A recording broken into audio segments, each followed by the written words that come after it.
Now, there was one game at Eurogamer that I was very, very keen to get my hands on, and that was Tomb Raider. Having been a massive fan of the Tomb Raider franchise ever since about the age of 7, it's a game that I am thoroughly looking forward to, and was very lucky to have a little chat with Brian Horton, the arts director of Tomb Raider, and ask him what appeal did the new game have for the old school Tomb Raiders.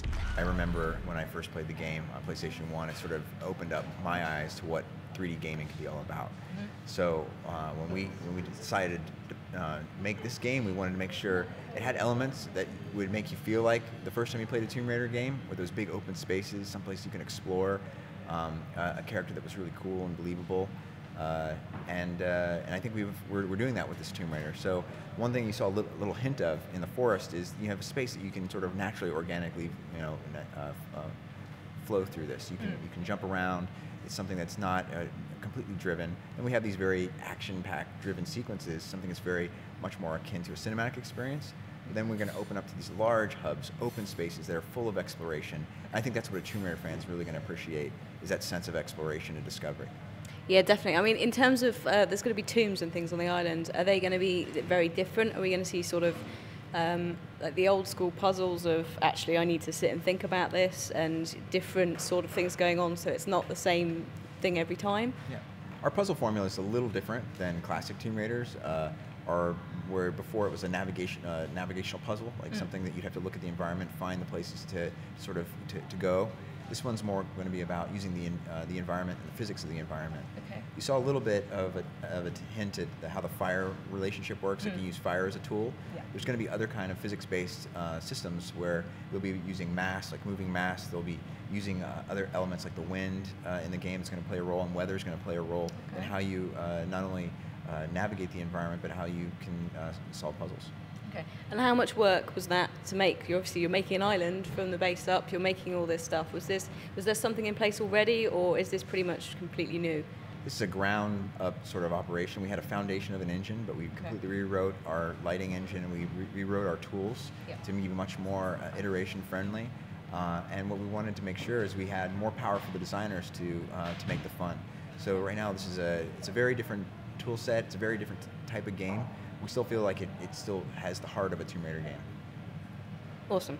I love the bow and arrow. I like that thing. I think there's guns floating around in the demo that I've played, but she's not had one yet. I quite like it. It does sort of go back to this sort of pre-Lara. And I mean, am I correct in thinking that in this reboot, none of the stuff is ever going to happen that we've seen before? It's a completely different timeline? So you think of it as sort of like how James Bond was reimagined. It's taking place in modern time. She's 21 years old. It's her first adventure. There is going to be hints of the classic or growth of the character. Like Lara is going to grow as she progresses through this game. But we're not exactly taking her back to where it was in Tomb Raider 1. This is a brand new timeline with brand new stories to tell. Okay, that sounds really, really good. What, in terms of making the game, from your point of view, was probably the favourite thing, and also the hardest thing to put in? So there's a lot of things that were difficult in this game. I think the scope and scale of it is something, as a studio, we've never done something as deep and complex. It's not a short game whatsoever. It's quite long. I would say the most challenging thing we had to do was create these large open hub spaces. These exploration spaces are not just large for the sake of being large. I mean, they're really dense. There's a lot to find. It's very difficult to render this much real estate all in one go, right? So I'd say that was probably one of our biggest achievements, and we have a number of them in the game that are going to be a lot of fun to explore, and it tells you a little bit more of the story of the island. Okay, brilliant. I know in the demo there were a few survivors. Obviously, some of them didn't entirely survive, but it almost was reminiscent of a little bit of Lost, do I almost say that? And how much, in terms of companionship, has she got on the island? Because I know there was her friend, and then obviously the few that did actually get killed off. So in the demo, you see Lara reunite with some of the survivors of the Endurance. This is the research vessel that crashed on the island. Most of the game is more of a solitary adventure. There's not going to be a lot of cooperative people that you're going to be adventuring with. But there's going to be points in the game where you're going to cross over with them, and you're going to work together to try to escape the island. And one of the most important characters to Lara is Roth. This is the character that she's on the radio with. Oh, yeah. It's her mentor character, and he's playing a very significant role in her growth as a character. He's basically she's at a point where she feels like she needs him to survive, and what she proves to herself and what he believes in her is that she can do it. She can do it on her own, and she is forced to do that, right? So I think what's great about these characters is they sort of give a little bit of reflection. It gives Lara someone to bounce off on, and to see, hey, it helps to form her character. Each one of them sort of have a component of maybe what you'd think Lara Croft might have. So in any way, they're kind of these strange little mirrors of Lara, and what you realize at the end that she has all the strengths that she needs to survive this thing on her own, which is pretty cool. Okay. So by the end of the game, are we going to see sort of the sassy, independent, or are we getting there? Is there a sequel planned? Are we going to see a transformation a bit across further games, or is this sort of a standalone at this point in time? We definitely look at this game as having, it has to make a statement on its own. It sort of has a beginning, middle, and end. But our hope is that we can continue telling more stories about Lara and her growth as a character. We don't feel that this is the end of her story. In this incarnation, it's just the beginning. But we think, for the players that experience this game, they're going to see her start in one place and end in a completely different place.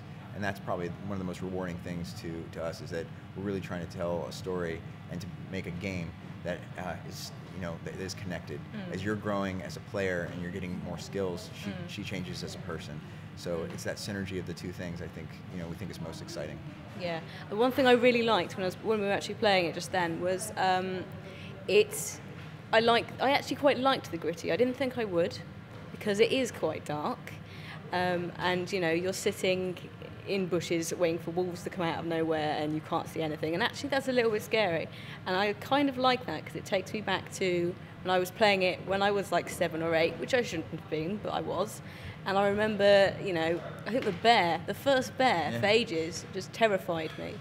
For some reason, didn't even have to go down there with the bear, but it scared me, and I really, really like that. And I'm hoping that is something that we're going to see throughout the game, so there's going to be that appeal.